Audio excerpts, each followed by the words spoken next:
ముఖ్యంగా ఈరోజు ఏదైతే బడ్జెట్ ప్రవేశపెట్టిందో తెలంగాణ ప్రభుత్వంలో కాంగ్రెస్ పార్టీ ప్రవేశపెట్టిన బడ్జెట్ ఏదైతే ఉందో ముఖ్యంగా ఎస్సీ ఎస్టీలను పూర్తిగా అనగదొక్కే ప్రయత్నం చేస్తూ బడ్జెట్ ప్రజలకు అందులో ఎస్సీ ఎస్టీలకు ఏమాత్రం ఆమోదయోగం లేకుండా బడ్జెట్ ప్రవేశపెట్టినారు. ఇంతకు మునుపు ఏ ప్రభుత్వంలో కూడా ఇంత అన్యాయం జరగకుండా ఏదైతే ప్రతిదీ కూడా బడ్జెట్లో కోత విధిస్తూ ఇంతకుముందు గొప్పగా చెప్తూ ప్రతి దాంట్లో ఏ మీటింగ్లో అయినా ఎన్నికల సభల్లో కాంగ్రెస్ ప్రభుత్వం వచ్చిన తర్వాత మేము ఎస్సీ ఎస్టీలకు ముఖ్యంగా చాలా ఆశలు చూపి ఓట్లు వేయించుకొని ఘోరంగా మోసం చేసిన పరిస్థితి. ఈ బడ్జెట్లోనైతే ఏమాత్రం కూడా ఇంతకుముందు కార్పొరేషన్ అని చెప్తూ ఎస్సీ కార్పొరేషన్ ఎస్టీ కార్పొరేషన్లకు నిధులు ఈ తెలంగాణ ప్రభుత్వంలో కేసీఆర్ ఇస్తున్న నిధుల కంటే మేము వెచ్చించి నిధులు ఇస్తామని చెప్పేసి ప్రతి మీటింగ్లో డంకో బజాయించి చెప్పి ఓట్లు వేయించుకొని ఇప్పుడు తర్వాత మూడో బడ్జెట్లో కూడా ఎస్సీ ఎస్టీలకు ఈ బడ్జెట్ వల్ల ఒరిగింది ఏం లేదు కదా, కనుచూపు మేర కూడా ఏమైనా కూడా కనిపిస్తలేదు. ఎందుకంటే విద్యార్థులకు కానీ పీజీ చేసిన వాళ్ళకు డిగ్రీ చేసిన వాళ్ళకు కార్పొరేషన్ నుంచి 10th పాస్ అయితే ఇంటర్ పాస్ అయితే 10,000, ఇంటర్ పాస్ అయితే 1,00,000, పీజీ చేస్తే మేము 1,00,000 రూపాయలు ఇస్తామని చెప్పేసి ఏదైతే డంగబజాయి చెప్పినరో అది కనీసం బడ్జెట్లో నిధులు కేటాయించడం కాదు కదా, ఏ మేర కూడా అది కనిపిస్తలేదు.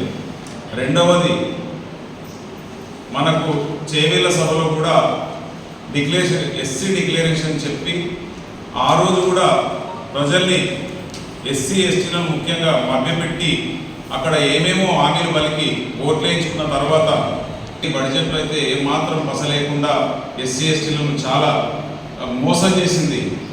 అందుకని చెప్తున్నాం, దయచేసి ఇప్పుడు కూడా ఇది ప్రజలు గమనిస్తున్నారు, మీకు తగిన గుణపడడం జరుగుతుంది. ఎందుకంటే మనం ఎన్నిసార్లు చూసినా కూడా ప్రతి దాంట్లో కూడా కోతలు విధించారు.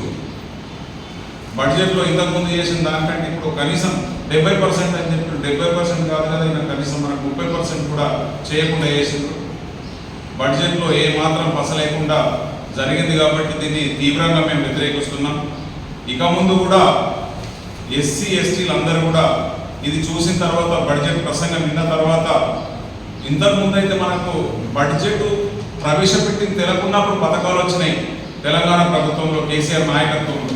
కానీ ఈరోజు ఏ కార్పొరేషన్ పోయినా కూడా ఇలా ఎస్సీ కార్పొరేషన్ పెట్టిండ్రు, ఎస్సీ కార్పొరేషన్ ఎస్టీ కార్పొరేషన్ అని చెప్పి ఉంటుండే ఆ కార్పొరేషన్లో మనకు ఏదైనా స్కీమ్ అప్లై చేసుకుంటే దానికి నేరుగా లబ్ధిదారులకు వచ్చే డబ్బులుండే. ఈరోజు కార్పొరేషన్కి అయితే కుర్చీలు ఖాళీ, ఎస్టీ కార్పొరేషన్ అయితే కుర్చీలు ఖాళీ.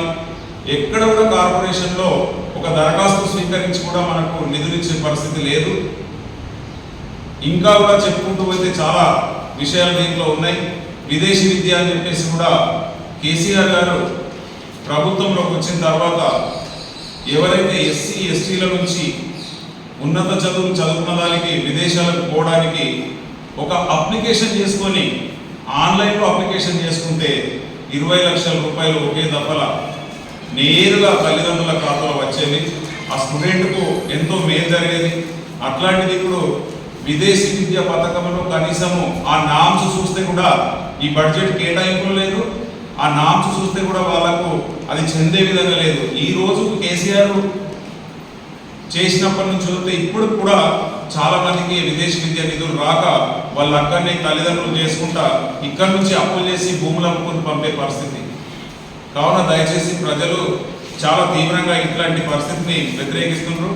ఇంకొకటి కూడా దీంట్లో ఇంకా ఎస్సీ ఎస్టీలు అందరికీ కూడా ఇల్లు లేని పేదలందరికీ కూడా మేమే స్థలం ఇచ్చి 6 లక్షల రూపాయలు నిధులు ఇచ్చి వీళ్ళు కట్టుకునే విధంగా ప్రోత్సహిస్తామని చెప్పింది. అది జరుగుతుందా ఇప్పుడు ఎక్కడన్నా? అది జరుగుతుందా అసలు? ఒక్క ఇల్లు గ్రామంలో ఒక 1200 కుటుంబాలు 2000 కుటుంబాలు ఇంట్లో ఒక 3 ఇళ్ళు కూడా చాలు కదా. ఇప్పటికి 3 ఇళ్లకు వాళ్ళు ఇవ్వలేరు. ఒక ఇల్లు కూడా మంజూరు పెట్టలేదు. 6 లక్షలతో స్పెషల్ ఫండ్ ఇచ్చి మేము ఇస్తామని చెప్పిన ఏదైతే పథకం ఉందో వాళ్ళు ఒక్కటి కూడా ఇప్పటికీ అమలు చేయలేదు. అసైన్మెంట్ భూములకు మేము పట్టాలు ఇస్తామని చెప్పి చాలా గొప్ప చెప్పింది. అసైన్మెంట్ భూములన్నీ కూడా మేము పట్టాలు ఇచ్చేస్తామని చెప్పేసి అది కూడా ఒక్క దగ్గర కూడా దాన్ని మూసెత్తలేదు. అసలు బడ్జెట్ ప్రసంగంలో ఎస్సీ ఎస్టీలను కించపరిచినంత విధంగా ఏదైతే జరిగిందో ఆ ప్రసంగంలో ఏదైతే ఇది అమలు చేసిందో అసలు బడ్జెట్ ఇంకా నిధులు దాన్ని ఏంటంటే మొత్తం కేటాయించడం కాదు కదా, దాన్ని కట్ చేసి పట్టేసేసిండ్రు. ఇది చాలా గమనిస్తుండ్రు. ఈ రోజుకైనా కళ్ళు తెరిచి ప్రభుత్వం తక్షణమే దీని మీద ఎంత సవరణ చేసినా వాళ్ళు చెయ్యరు, వాళ్ళు మారరు. విద్యార్థులకు కూడా మేము ఇప్పుడు ఈ స్కాలర్షిప్లు ఇస్తామని చెప్పిండ్రు, అవి కూడా లేదు. ఫీజు రీఇంబర్స్మెంట్ అన్నారు, అది కూడా లేదు. ఇప్పుడు కాలేజీలు లేదు ఇస్తున్నారు సర్టిఫికెట్లు కదా. దీన్ని కూడా దయచేసి గమనించి ఇప్పటికైనా కళ్ళు తెరిచి ఎస్సీ ఎస్టీలకు సంబంధించిన ఏ నిధులైనా ఏ పథకాలైనా కొనసాగిస్తే భవిష్యత్తులో మీకు పుట్టగతులు ఉండకుండా జరుగుతాయి. కాబట్టి దయచేసి మరొకసారి దీన్ని గమనించగలరని చెప్పేసి తెలియజేస్తూ ముగిస్తున్నాను. జై తెలంగాణ.